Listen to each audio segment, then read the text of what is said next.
Cuando llamé al servicio técnico aquella mañana no imaginé que mi vida, por unos instantes, se convertiría en una pequeña novela que yo misma no sabía si quería leer hasta el final. Me llamo Elena, tengo 30 años, vivo sola en un piso que heredé de mi abuela y, aunque no siempre lo admito, me gusta el silencio de la casa. Trabajo desde casa, tengo rutinas que me sostienen como las vigas de esta antigua vivienda y, sin embargo, hay días en que la sensación de estar a la deriva me visita como una lluvia ligera, molesta, persistente, difícil de ignorar. El problema empezó con el baño. Una mañana, al abrir el grifo para lavarme la cara antes de iniciar mis llamadas, noté que el agua salía tibia y luego intermitente, como si alguien jugara con un interruptor invisible. Intenté con paciencia, apretando tuercas, limpiando sedimentos, pero el silencio de la cañería se convirtió en un reproche. Decidí llamar a un profesional. Busqué en internet, leí reseñas, anoté 2 o 3 números. Llamé al segundo, llegaré en 1 hora, me dijo con voz tranquila, como quien trabaja con relojes más que con personas, y cortó. Esa voz me dio cierta tranquilidad. Cuando el timbre sonó, mi corazón dio un pequeño salto. Abrí la puerta y encontré a un hombre joven, de 30 y pocos también, con la ropa manchada de trabajo y una sonrisa que no alcanzó a ser desafiante ni demasiado tímida, era simplemente honesta. Tenía las manos grandes, hábiles a simple vista, y algo en su mirada transmitía que conocía su oficio. Le indiqué el problema, le ofrecí una taza de café mientras buscaba mis herramientas inútiles para acompañarlo en la tarea, era una excusa para observar y, quizás, para no sentirme tan sola en la casa. Él negó el café con una inclinación de cabeza y se puso a trabajar. Al principio todo fue profesionalidad, mediciones, tuercas, preguntas técnicas que respondí con lo justo. Hablamos del barrio, de la época en que la casa fue construida, de la abuela que había cuidado cada rincón con manos casi rituales. Me gusta escuchar a la gente hablar de cosas que conocen, me reconforta la certeza que ofrecen los detalles. Y mientras hablábamos, noté pequeñas cosas en el que me llamaron la atención, una voz que se volvía más suave al pronunciar nombres, la manera en que sus dedos encontraban soluciones casi sin mirar, y una risa inesperada que surgía cuando algo no funcionaba a la primera. En un momento, tuvo que ir al lavadero para buscar una pieza. Cerró la puerta del baño sin pensar en la del apartamento, quedé sola en la cocina con el ruido de las tuberías. Era una de esas tardes con luz tenue, ideal para pensar que el mundo fuera otra cosa, más amplio, más amable. No sé cuánto tiempo pasó, quizá segundos, quizá minutos, pero de pronto percibí un sonido, un ligero movimiento detrás de la puerta cerrada. Fue una pequeña sombra de humanidad que me sorprendió, ahí, al otro lado, un ruido que no era el de la herramienta ni el del agua, sino algo íntimo, personal, el tipo de ruido que pertenece a los instantes en los que uno se encuentra a solas consigo mismo. Me quedé inmóvil, con la mano apoyada sobre la taza de té que no llegué a servir. No sentí escándalo, ni enojo, sentí curiosidad y, sobre todo, una oleada de vergüenza ajena. No es que juzgara, simplemente no esperaba ser testigo de un momento tan privado en mi propia casa. Me acerqué a la puerta con la intención de golpear y decir algo, cualquier cosa para romper la extraña sensación de voyeurismo, pero mis dedos se detuvieron en el picaporte. Había en el silencio algo tan humano que no quise interrumpir con la frialdad de una llamada a la puerta. Entonces la puerta se abrió.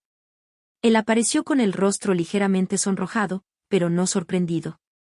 Su mirada buscó la mía y, por un instante, nos sostuvimos en una especie de tregua sin palabras que me dejó con la respiración entrecortada. No me crucé de brazos, ni hice ademán de reproche, ambos sabíamos que algo había pasado, y ambos éramos demasiado mayores para teatralizarlo.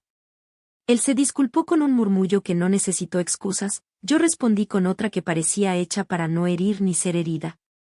Lo inesperado vino después, en vez de marcharse, en vez de poner distancia, se sentó en el borde de la mesa de la cocina como quien necesita hablar de algo que no se puede reducir a un simple, lo siento.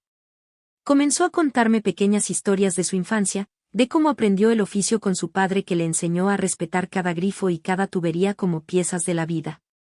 Su voz tenía matices de trabajo duro, pero también de ternura por las cosas cotidianas que otros desestiman. Yo contesté con retazos de mi propia historia, y poco a poco la conversación se fue haciendo menos técnica y más humana. No sé en qué momento nuestras voces dejaron de ser las de un cliente y un trabajador, nos convertimos en dos personas que, por un rato, decidieron compartir más que una reparación. Me habló de su gusto por la música antigua, de un gato que perdió hacía poco, de cómo a veces se sentía ridículo por llorar al ver las cosas viejas desmoronarse. Yo le conté sobre la abuela y cómo había aprendido a arreglar las cosas con paciencia, conté de mis mañanas de oficina en casa, de las llamadas que suenan a horas imposibles, de mis inquietudes por el futuro. Entretanto, sus manos, que minutos antes habían sido herramientas, ahora estaban quietas, como si hubieran cambiado de tarea. Había una química curiosa que no necesita definiciones ni etiquetas. Era una compañía inesperada, una especie de consuelo compartido. Ambos jugábamos con las palabras, con pequeños silencios que no eran incómodos sino necesarios. Cuando mencioné que la casa a veces parecía demasiado grande para una sola persona, él respondió con la sinceridad de quien ha vivido solo mucho tiempo, pero a veces las casas grandes guardan ecos que hay que aprender a escuchar. Fue una respuesta que me hizo sonreír, no tanto por la frase en sí, sino por la manera en que la pronunció, como si supiera cómo reparar también los huecos del alma, aunque fuera un oficio que no aparece en su tarjeta profesional. En algún momento la conversación derivó hacia el amor y los errores. Hablamos de relaciones que no llegaron a buen puerto, de amores que se quedaron en gestos amables, de cómo la intimidad no siempre tiene que ser un espectáculo bien guionado, puede ser tímida, torpe, sincera. Le confesé que había tenido miedos que no sabía nombrar y él soltó una risa breve, compasiva, que me permitió entender que no estaba sola en esa lista de temores. Hablamos también de la sexualidad con la honestidad que solo tienen quienes han vivido suficiente como para saber que las palabras pueden curar sin remedios. Mientras conversábamos, no volví a sentir la curiosidad morbosa inicial, en su lugar se instaló una conciencia nueva, el entendimiento de que ambos, por distintas razones, habían llegado a ese diálogo sin guión ni propósito salvo el de ser sinceros.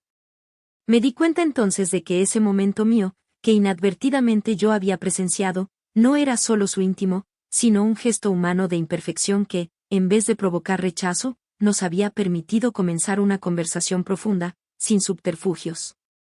Sentí la tentación de pedirle que se quedara, no por necesidad física sino por esa sensación cálida de compañía.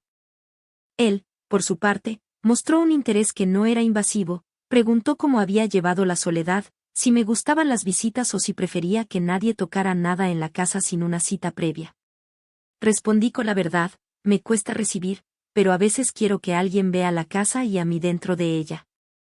Fue una respuesta que nos dejó ambos en silencio, pero en un silencio cómodo, lleno de posibilidades.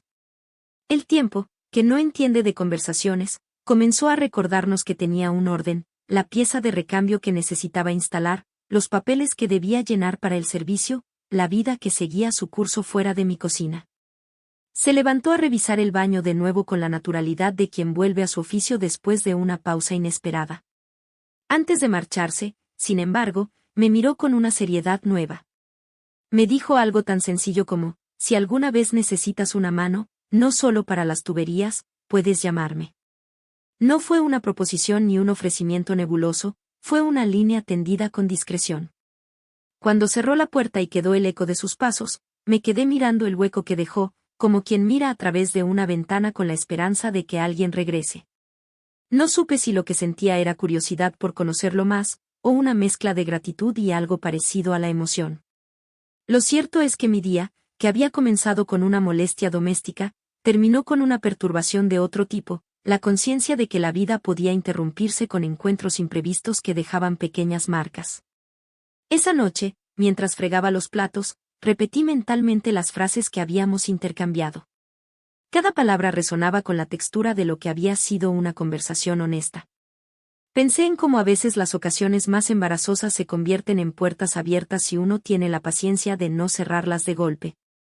Y me pregunté, con una mezcla de temor y deseo, si volvería a verlo, si aquella conexión que había parecido surgir de un desliz fortuito podría transformarse en algo más profundo o, por el contrario, desvanecerse como la espuma del agua cuando se seca el fregadero. Dormí con la ventana entreabierta, con el sueño que llega después de un día lleno de pequeñas revelaciones. Soñé con tuberías que conectaban habitaciones, con manos que reparaban no solo artefactos sino recuerdos. Y al despertar supe que, cuando viniera la siguiente llamada del servicio o cuando el timbre sonara de nuevo, mi vida ya no sería exactamente la misma. Había una nueva pregunta en el aire, una que no pedía respuestas inmediatas, pero que aguardaba su momento para mostrarse. Al día siguiente, al revisar mi teléfono, vi el mensaje que no esperaba, un número desconocido con texto corto y directo. Todo quedó en orden. Si necesitas algo más, avísame. Lucas. Sonreí sin saber por qué, como quien recibe una postal con una frase perfecta en el momento exacto. Cerré la puerta y me apoyé en ella, sintiendo que una historia había empezado. No sabía a dónde nos llevaría, pero sí sabía que quería seguir leyendo, página a página, sin saltarme capítulos. Y así terminó mi primer encuentro con el hombre que arregló una tubería y, sin proponérselo, abrió una grieta en la monotonía de mi vida. No era ni una confesión ni una promesa, era simplemente el inicio de algo que, por su misma fragilidad, me llamó con fuerza. Quedé con la sensación de que lo más importante, por ahora, era conservar la intriga y dejar que la historia se desarrollara sin apuros, con la paciencia de quien sabe que las verdaderas reparaciones llevan tiempo y cariño. Pasaron semanas. El baño funcionaba perfectamente, pero cada vez que abría el grifo y oía el sonido del agua corriendo, recordaba aquel día. No por lo que había pasado, sino por lo que despertó en mí, la certeza de que, a veces, la vida entra en casa sin pedir permiso, disfrazada de algo tan simple como un arreglo doméstico. Lucas volvió una tarde, sin aviso, con la excusa de revisar la instalación. Yo ya sabía que no venía solo por eso.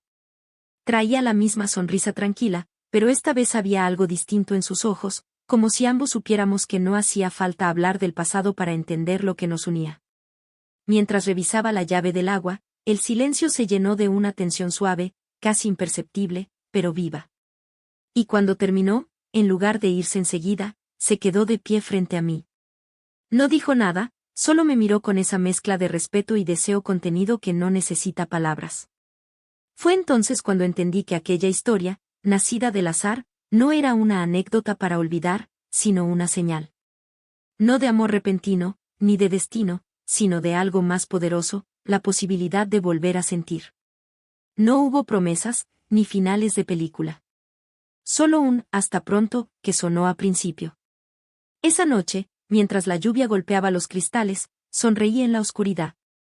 Por primera vez en mucho tiempo, no me sentí sola. Comprendí que la vida, como las tuberías, a veces necesita una sacudida para que el agua vuelva a fluir. Y así, con el sonido del agua corriendo en el fondo, supe que todo, el baño, mi casa, mi corazón, estaba, al fin, en orden.